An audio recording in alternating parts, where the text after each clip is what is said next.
Om Swastiastu. Saya Niputu Aining Kencanasari, NIM 19020134491, kelas 3A Manajemen Pagi. Pada kesempatan kali ini, saya akan mempresentasikan tentang Production Planning Inventory Controlling. Apa itu PPIC atau Production Planning Inventory Controlling? Atau bisa juga disebut dengan Production Planning and Inventory Control.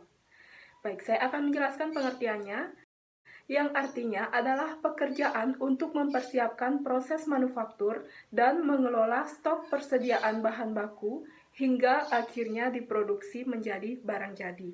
Nah, bagaimana jika kita ambil pengertian production planning, bukan hanya merencanakan produksi saja, di mana pengertiannya bisa menjadi lebih luas lagi. Nah, jika kita ingin merencanakan suatu produksi, maka kita harus mengetahui kebutuhan bahan yang akan diproduksi, yang mana Departemen PPIC dapat mengetahuinya berdasarkan informasi dari Departemen R&D, berupa formulasi produk, dan dari sini Departemen PPIC dapat menghitung kebutuhan bahan baku yang harus disediakan sesuai dengan berapa banyak yang akan diproduksi.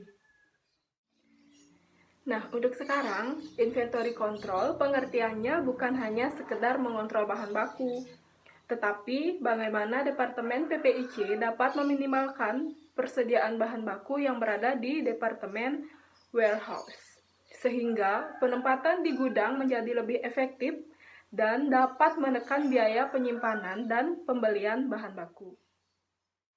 Nah, itu tadi sudah saya jelaskan tentang pengertian PPIC atau Production Planning Inventory Controlling. Untuk sekarang, apakah ada konsep dasar pekerjaan PPIC? Jawabannya ada. Ada berapa? Berikut saya akan jelaskan. Untuk jumlah konsep dasar pekerjaan PPIC itu ada 13. Nah, dalam pekerjaan PPIC dapat berjalan lebih efektif dan efisien apabila mengetahui ke-13 konsep dasar tersebut. Yang pertama, mengetahui kapasitas produksi. Yang kedua, mengetahui forecast penjualan. Yang ketiga, mengetahui customer order. Yang keempat, mengetahui formula produk. Yang kelima, mengetahui proses produksi. Yang keenam, mengetahui kualitas produk. Yang ketujuh, mengetahui kapasitas gudang. Yang kedelapan, mengetahui lead time pembelian. Yang kesembilan, mengetahui quantity minimum order. Yang kesepuluh, mengetahui bahan baku alternatif. Yang ke-11, mengetahui kapasitas ekspedisi. Yang ke-12, mengetahui lead time pengiriman. Dan yang terakhir, ke-13, mengetahui safety stock, raw material, and finished good. Nah, yang pertama, apa yang dimaksud dengan kapasitas produksi? Baik, saya akan menjelaskan tentang kapasitas produksi. Merupakan seberapa banyak suatu mesin produksi dalam membuat satu produk dalam satu hari kerja. Dengan kapasitas produksi ini, maka Departemen PPIC dapat mengetahui berapa lama proses produksi untuk dapat menghasilkan barang dengan kualitas yang baik dalam jumlah tertentu. Nah, kapasitas produksi ini didapatkan dari Departemen Produksi. Yang kedua ada forecast penjualan. Apa itu forecast penjualan? Nah, forecast penjualan adalah perkiraan penjualan yang akan datang baik untuk 1 bulan atau 3 bulan ke depan. Nah, dengan forecast ini, maka Departemen PPIC dapat memenuhi permintaan customer dan membuat safety stock finished goods. Nah, forecast penjualan ini didapatkan dari Departemen Marketing. Ketiga, ada customer order. Apa itu customer order? Adalah permintaan pelanggan terhadap produk finished goods yang ditawarkan oleh marketing, baik itu produk reguler maupun produk pesanan khusus. Dari customer order yang masuk ini, maka PPIC dapat menjadwalkan rencana produksi sampai produk itu terkirim sesuai dengan lead time yang sudah ditentukan. Lalu yang keempat, ada formula produk. Formula produk dikeluarkan berdasarkan hasil uji coba dari Departemen R&D terhadap suatu produk sampai produk itu dapat dijual ke customer. Nah, dalam proses formula itu terdapat rincian bahan baku yang akan digunakan untuk suatu produk dengan uraian persentase. Berdasarkan formula itu, maka PPIC dapat memperhitungkan berapa banyak bahan yang dibutuhkan untuk permintaan customer. Selanjutnya yang kelima itu ada proses produksi. Proses produksi di dalam produksi suatu produk berbeda-beda perlakuannya. Oleh karena itu, maka PPIC harus dapat mengetahui setiap produk di dalam proses produksinya, sehingga bisa memperkirakan berapa lama suatu produk itu dapat dibuat sampai selesai dan sesuai dengan kapasitasnya juga. Untuk proses produksi ini dapat diketahui dengan memahami produk tersebut pada saat produksi, apa saja kendala yang dapat terjadi untuk suatu produk tersebut. Yang nomor 6 ada kualitas produk. Apa itu kualitas produk? Nah, kualitas produk dapat dinyatakan bahwa produk itu berkualitas sesuai dengan standar yang sudah ditentukan berdasarkan Departemen QC. Nah, kualitas ini menjadi penting bagi PPIC karena di dalam suatu produksi ada beberapa tahapan tes QC untuk menyatakan apakah produk tersebut lolos QC atau tidak lolos QC. Dengan mengetahui masalah kualitas produk, maka PPIC dapat mengkomunikasikan dengan marketing mengenai kualitas yang diinginkan karena tidak semua customer sesuai dengan standar yang kita keluarkan. Dalam artian bahwa kualitas produk itu masih dapat dibicarakan dengan customer dan yang dapat membicarakan masalah kualitas produk yang kita dapatkan pada saat produksi adalah marketing sendiri. Nah, nomor 7 ada kapasitas gudang. Kapasitas gudang ditentukan berdasarkan dari Departemen Gudang yang mana data ini dapat diukur sesuai dengan barang yang ingin kita buat stoknya. Dengan data ini, gudang dapat memperkirakan berapa banyak barang tersebut dapat disimpan di gudang. Nah, maka PPIC harus dapat mengatur masuknya barang agar tidak ada penumpukan di dalam gudang tersebut yang tentunya dapat menghabiskan kapasitas gudang. Sehingga dengan memperhatikan hal seperti ini, terciptalah efisiensi dan efektivitas di gudang tersebut. Nah, urutan ke-8 ada lead time pembelian. Apa itu lead time pembelian? Nah, itu didapat dari Departemen Purchasing, yang mana Departemen Purchasing mendapatkannya sesuai dengan negosiasi dengan para supplier dan perhitungan dokumen yang harus diproses secara internal di departemennya. Maka dengan adanya lead time pembelian ini, PPIC dapat memperhitungkan pembelian bahan baku agar dapat lebih efektif dan efisien. Selain itu, akan didapatkan safety stok barang yang diinginkan. Selanjutnya, yang ke-9 ada quantity minimum order. Apa itu? Nah, didapatkan dari Departemen Purchasing yang mana Departemen Purchasing mendapatkannya sesuai dengan negosiasi dengan para supplier. Departemen PPIC dapat mengorder sesuai dengan quantity minimum order yang sudah ditentukan kecuali ada hal khusus yang mengharuskan memesan barang di luar quantity minimum order. Maka Departemen PPIC meminta kepada Departemen Purchasing untuk menegosiasikan dengan supplier. Yang ke-10 ada bahan baku alternatif.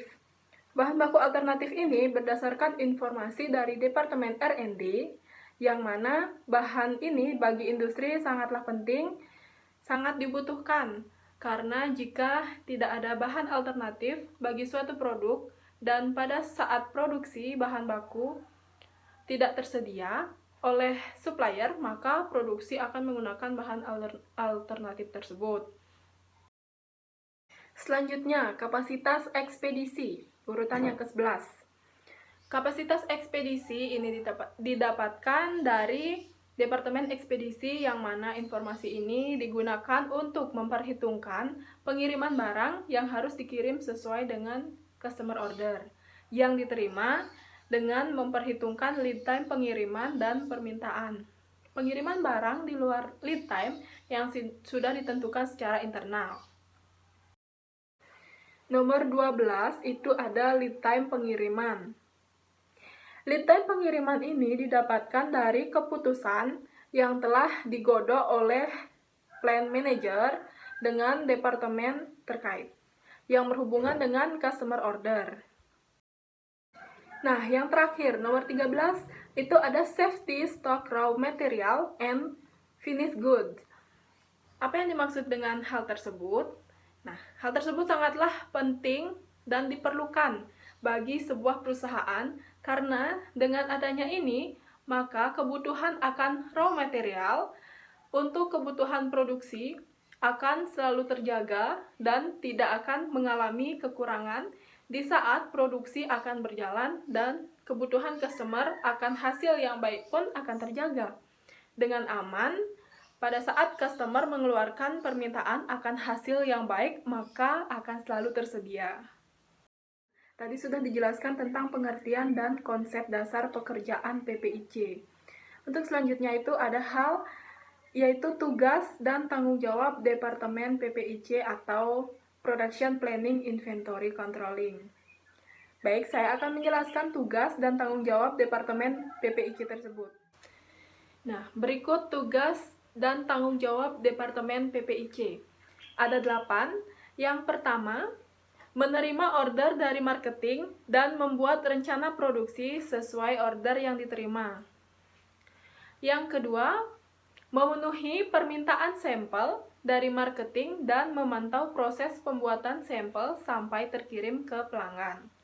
Yang ketiga, itu membuat rencana pengadaan bahan berdasarkan forecast dari marketing dengan memperhatikan kondisi stok dengan menghitung kebutuhan material produksi menurut standar stok yang ideal.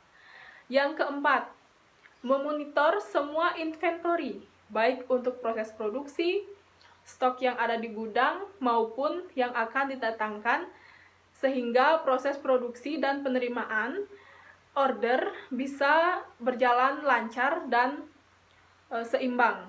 Selanjutnya yang kelima. Yang kelima ada menyusun jadwal proses produksi pada waktu, routing, dan quantity yang tepat, sehingga barang bisa dikirim tepat waktu dan sesuai dengan permintaan pelanggan. Terus selanjutnya yang keenam, itu ada menjaga keseimbangan lini kerja. Menjaga keseimbangan lini kerja di produksi agar tidak ada mesin yang overload, sementara mesin lain tunggu order. Dan selanjutnya yang ketujuh, menginformasikan ke bagian marketing jika ada masalah di proses produksi yang menyebabkan delay delivery. Yang terakhir, yang ke-8. Aktif berkomunikasi dengan semua pihak yang terkait sehingga diperoleh informasi akurat dan up to date. Tentunya semua pekerjaan itu harus dijalankan dengan optimal, bukan? Begitu pula dengan PPIC. Nah, bagaimana cara agar kinerja PPIC bisa optimal? Apakah ada syaratnya? Tentunya ada. Selanjutnya, saya akan menjelaskan tentang syarat agar kinerja PPIC atau Production Planning Inventory Controlling itu bisa dijalankan dengan optimal dan dapat menghasilkan sebuah produk yang efektif dan efisien. Yang pertama, ada rencana penjualan yang jelas dari marketing. Yang kedua, ada keseimbangan jenis order sesuai dengan mesin yang dimiliki perusahaan. Yang ketiga, ada standar kapasitas produksi tiap-tiap mesin. Yang keempat, ada pengaturan delivery time yang merata dari marketing sesuai kapasitas produksi yang dimiliki perusahaan. Dan yang kelima, ada pedoman waktu kedatangan atau time arrival untuk pengadaan bahan atau material, baik lokal maupun impor. Yang keenam, Ada batasan minimum dan maksimum stok. Yang ketujuh, yang terakhir, ada koordinasi dan komunikasi yang baik dengan bagian terkait, yaitu marketing, produksi, purchasing, logistik warehouse, quality control, dan F&A atau finance dan accounting. Yang pertama, ada tingkat stok bahan baku yang diperlukan akan selalu memadai. Jadinya stok bahan baku tersebut tidak berlebihan ataupun tidak kekurangan. Untuk yang kedua, proses produksi berjalan sesuai jadwal dan permintaan konsumen dapat terpenuhi dengan tepat waktu. Yang ketiga, mesin dan peralatan produksi dapat digunakan secara optimal. Yang keempat, memudahkan pekerjaan departemen penjualan atau pemasaran, procurement, dan keuangan melalui perencanaan produksi yang sistematis, tingkat persediaan yang sesuai permintaan, dan laporan inventaris yang akurat. Dan yang terakhir, mengoptimalkan manajemen persediaan serta mencegah dan mengurangi pemborosan akibat pembelian inventaris yang berlebihan. Baik, sekian ada 5 manfaat dari PPIC atau Production Planning Inventory Control. Baik, sekian presentasi dari saya tentang Production Planning Inventory Controlling atau disingkat dengan PPIC. Semoga bermanfaat dan saya ucapkan terima kasih. Om Santi Santi Santi Om.